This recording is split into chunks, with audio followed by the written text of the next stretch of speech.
Hey, yo, yo, yo. What's going on, y'all? Sorry for the sketchy introduction. Having some network problems right now, but seems like we good. So, day one of NBA free agency is officially over. Officially over. And I mean, right out the gates, it started right away. There's a lot of winners. I mean, first thing that comes to my mind is people who got contracts that are a lot bigger than they would have if they would have stayed with the team that they were with previously. One of those names being Dennis Schroeder. Dennis Schroeder, Lakers were expected to bring him back for maybe about $4.5 million. But the man finally got his bag, y'all. So let's give a clap for Dennis Schroeder. Because at the end of the day, you gotta get the bag. I don't care. Get that money.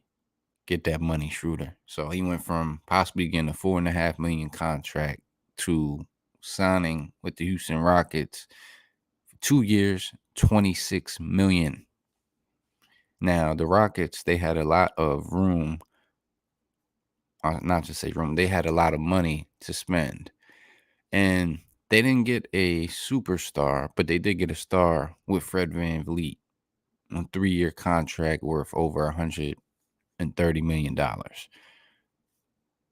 So, Houston has definitely filled up their roster. They got one star to go along with the young talent that they have. Obviously, I don't expect them to do really much of anything.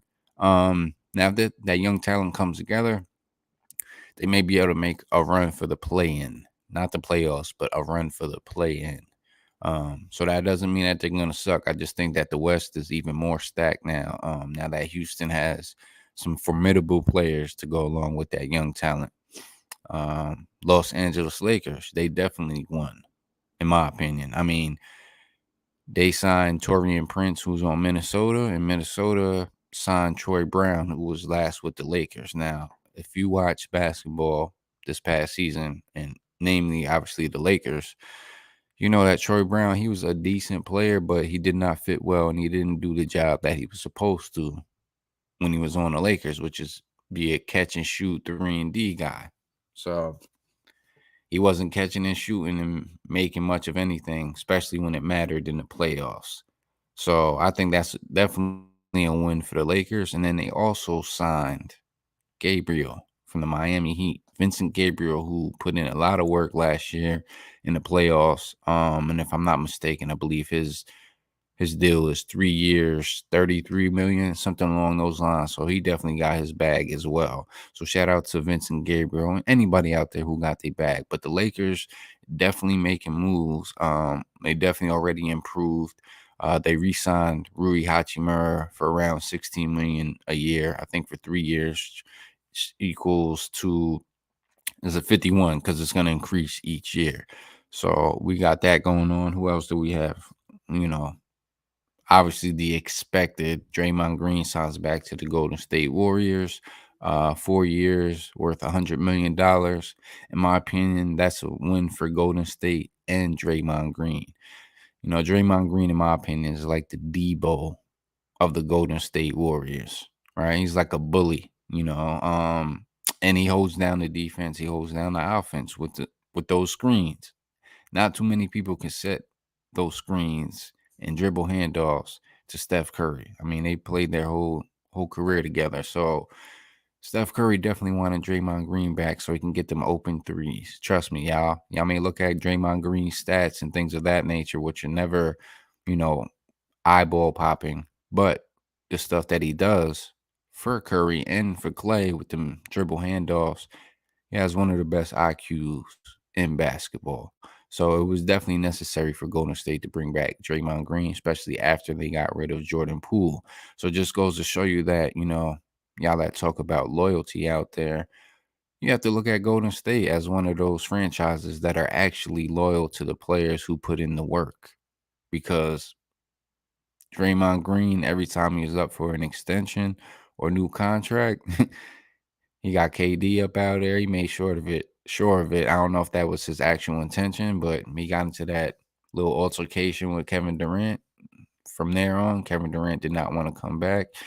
Did the same thing to Jordan Poole. Now, Here's why I say it's different because Jordan Poole, this is alleged, so I'm not 100% sure this is exactly what he said, but it's along the lines of something like, and Draymond, they ain't gonna sign you back.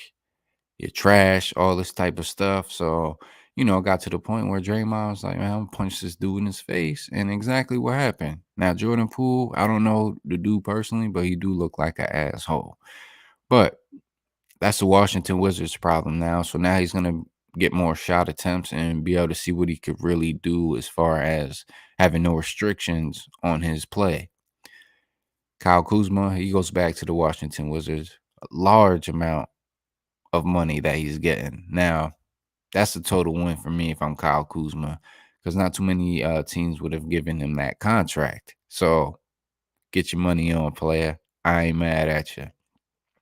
Another big name who re-signed, but it's probably only a matter of time that they get traded, is James Harden. So James Harden, he had opted back into his player option. I think it's worth about $34 million to go back to the Philadelphia 76ers. However, a lot of rumors coming out lately is that he only re-signed so that he could get traded to a different team. And mainly the the main team that's been brought up a lot is the Los Angeles Clippers. Now, of course, on paper, that team looks like, ooh, James Harden, Paul George, Kawhi Leonard. Now, if they bring back Russell Westbrook, that's a solid four core of players. Now, out of those four, you already know who's going to be the most available, which is Russell Westbrook. He's going to probably play 90 to 99% of the team's games. So, and then with Ty Lue being there, as good of a coach that he actually is, he'll know how to put those pieces around. But, the main thing is, will Kawhi Leonard and Paul George actually be able to play together for an extended amount of games? That has yet to be seen since they've been together in Los Angeles. So I'm not really putting too much stock into James Harden to the Clippers, like as far as them being a championship contender in reality, because reality is you have to actually play games together and be healthy. So, if they can get that together, then yeah, of course they're a contender. But, Paul George and Kawhi Leonard have to stay healthy. And they haven't been able to do so in the last few years. So, like I said, that has yet to be seen. Who else do we have here? We also have Fred VanVleet, who left the Toronto Raptors, went to the Houston Rockets. So, like I said, Houston Rockets will be competitive. They're not going to be, I don't think they're going to be a playoff team, but they might be pushing to make the play in. So a lot of things in the West have already gotten shaken up. Obviously, Chris Paul going to the Warriors, that happened a few days ago. Who else? We have a lot of players on the move. Miami lost a lot of their players. Believe let's see, Max Strus, where did he go to? I believe Max Strus went to, or they're trying to find a spot for him. But Miami lost a lot of players. Thunder, they reacquired Victor Oladipo from the Miami Heat. Who else do we got here? Just trying to go through the big names. Yep.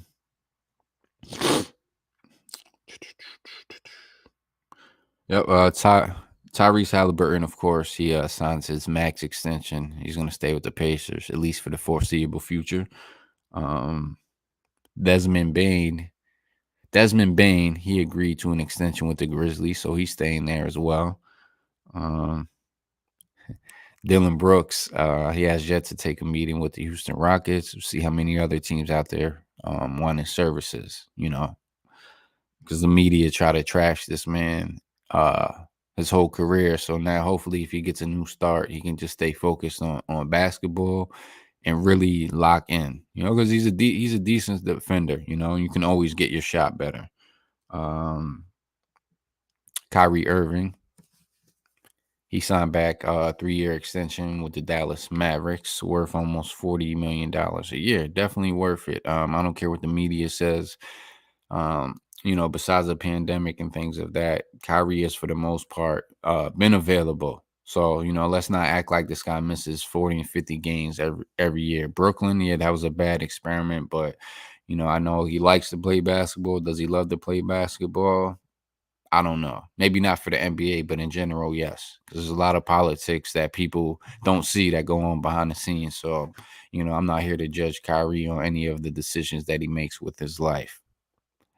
I think Dallas, though, they'll definitely need to get a few more pieces if they want to actually be competitive. Only because I just think Kyrie and Luca, they're a dynamic duo, but I don't think that duo will translate to championships.